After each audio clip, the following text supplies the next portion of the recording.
What's up, guys? Duke here from Sportsgamerz.com. This Madden 20 tip, I'm going to show you my favorite two-point conversion play in the whole game. Beats every coverage very easily. It's money. Now, guys, we've done a lot of great tips this year, so make sure, and we will continue doing so, make sure you're subscribed to our channel if you're not already, and turn your notifications on so you don't miss any of our videos. Now, this play is the Y seam out of the single back ace close. A few different playbooks, but I use that out of New England. Really like New England playbook. We actually have a guide on it on the site. So if you need help on offense, be sure to check it out. I'll link it for y'all in the description. But if you don't need help and just want to see this video, that's fine too. It's a very, very effective play.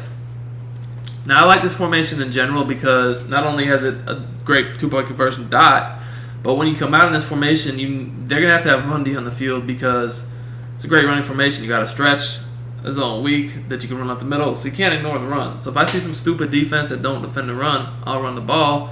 But at the same time, if they got something that I don't think I can just obviously run the ball, and this is a complete dot. So the setup I like to use, and the other thing is, you can flip all the plays out of this formation either way, and nobody moves on the offensive side because the formation is symmetrical. You know, we have one receiver and one tight end on each side, running backs directly behind the quarterback. So the defense will never know if we flip it or not. So you can easily run any play in this formation to both sides of the field without the defense knowing, which is really cool. Anyway, let's get into the setup. It's showed against all coverages, starting with cover 4. Generally, I'll block the running back and put the tight end on the right on a flat, and then put my receiver on the right on a whip route. So I want to look at the right side of the field first.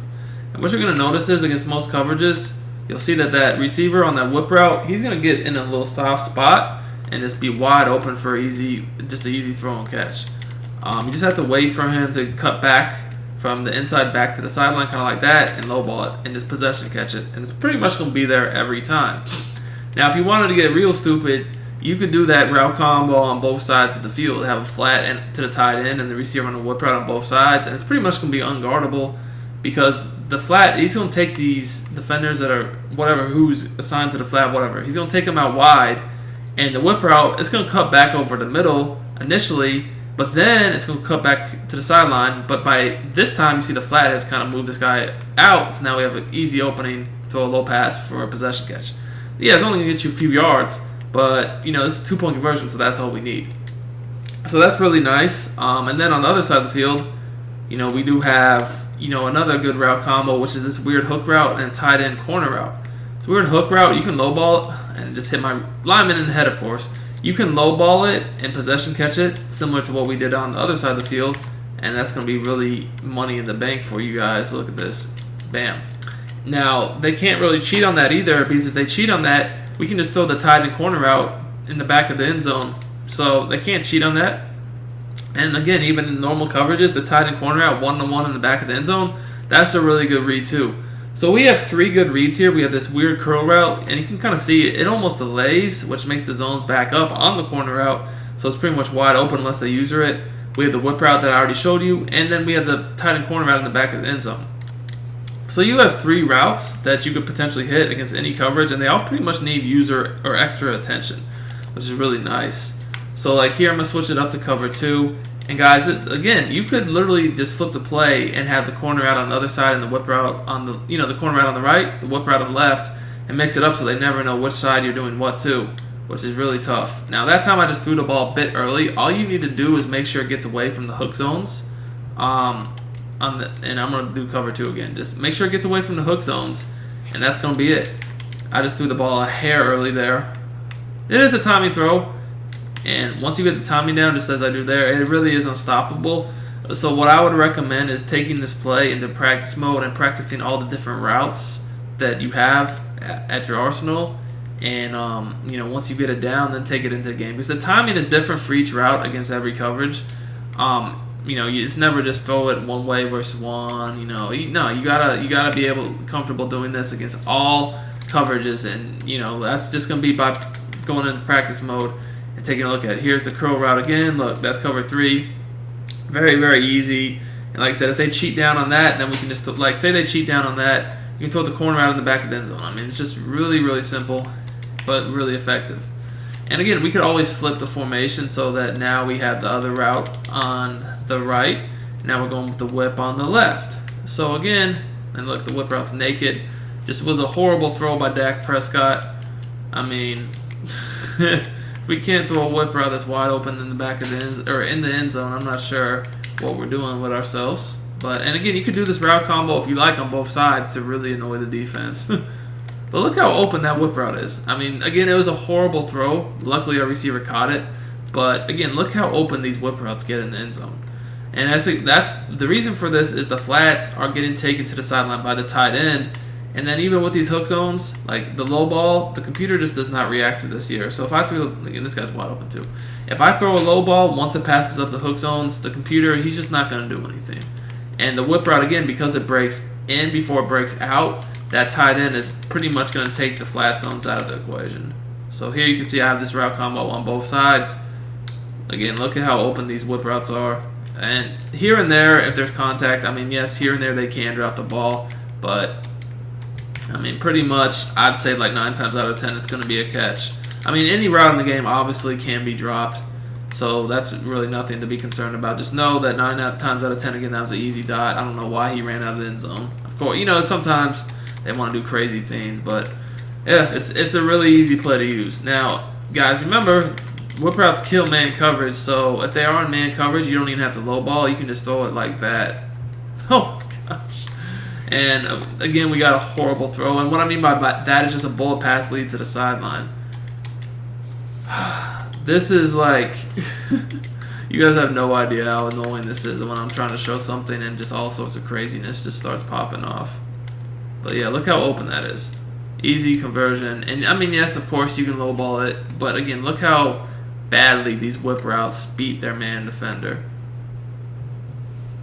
Both of them are wide open. And honestly, I probably would recommend lowballing that just so the safeties cannot make a play to either one of the whip routes. Show it to you again, and I will lowball this time. Look how easy of a conversion that is. It's pretty much guaranteed. As far as I'm concerned, as long as you make the right read, you should be able to count on a conversion pretty much every time from this play. Yeah, there will be the times where you just get some fluke stuff happening. You might drop a ball that you normally catch. I mean, sure. But there you go. Like 9 times out of 10, you're going to catch the ball. Now, I will say that some quarterbacks, low ball is inconsistent. So make sure whatever team you use, make sure you have a quarterback you're comfortable throwing low balls with, because that's the one thing I will say. And you've actually seen it in this video once or twice, Dak Prescott. Sometimes he is inconsistent on low passes, but he's, normally I would say in game he's fine. In practice mode, I see the inconsistency with him more than anything. But in the game, I'd say if I throw 100 low balls, I would say like 95 are good. So yeah, it still happens here and there, but it's nothing to worry about. With an elite quarterback, throwing wise, low balls are going to be pretty much almost guaranteed. But with the other quarterbacks, there will be some inaccurate throws here and there. So you do have to account for that. You definitely do. So I'm not going to tell you that you'll never get a bad low ball, but most of the time, as long as you're using a decent enough quarterback, it'll be fine. Now, if you're using an absolutely terrible quarterback, I don't know why you would, but then you might have a little bit more of the inaccurate throws. But as you can see here, this is it's like stealing candy from a baby. I mean, you can just look at all sorts of different formations and different coverage looks, base line, not base line, just all that. And you're going to see, like, we can even keep purples on the field, which I don't think we've done yet. Yeah, we'll keep some purples on the field. And you'll see that none of that matters. These whip routes are going to cook. And then again, we have the curl, little weird delayed hook in the corner route on the other side too. So there's really nothing the defense can do. Again, you can see easy conversion play there. Just, again, they're going to be wide open. Now, this time we're going to go with the cover 3. And here, you can see, like, sometimes they'll go the usual run at that corner route, kind of like I try to imitate there, because they know how effective corner routes are in the red zone. Sometimes they'll just go run with the corner route, and then that leaves that hook route wide open. But yeah, sometimes what they'll do is they'll run down on the hook route, and then, again, the curl, because the curl's drawing attention, then the corner route gets wide open. And again, you can always mix up which side of the field you're doing all this to. Like, here, look, I hit this over the right this time. Easy conversion. And as I mentioned before, this formation is great because if they play some stupid defenses that just give up the run, I mean, we have a stretch. So let's say that they're like just packing everyone in the middle, and you're just like, okay, like I know I can, like, you know, something like this to where everyone's in the middle. You're just like, obviously I know I can run the ball. Well, hey, we got a stretch. So, and the good thing about this formation is, again, you can run the stretch either way, left, right, flip the play. Defense will never know. So I really do feel like this is a money 2-point conversion. You know, honestly, this could be used at any time for short yardage if you just need like 2 or 3 yards. The whip routes and these little curls are pretty much a guaranteed minimum 2 yards. Sometimes you can get more, but you know, sometimes I throw them and I get like 3 or 4. But I would say if you need 2 or less yards, this is almost a guaranteed conversion. So you could whip it out really anywhere on the field if you just need short yards. But me personally, I like saving this type of stuff for 2-point conversions. If I really need to dig into my bag of tricks to win myself a game, I like having something like this. So guys, I hope you enjoyed the video, and be sure to give us a like and subscribe to our channel for more great tips. We will see y'all later.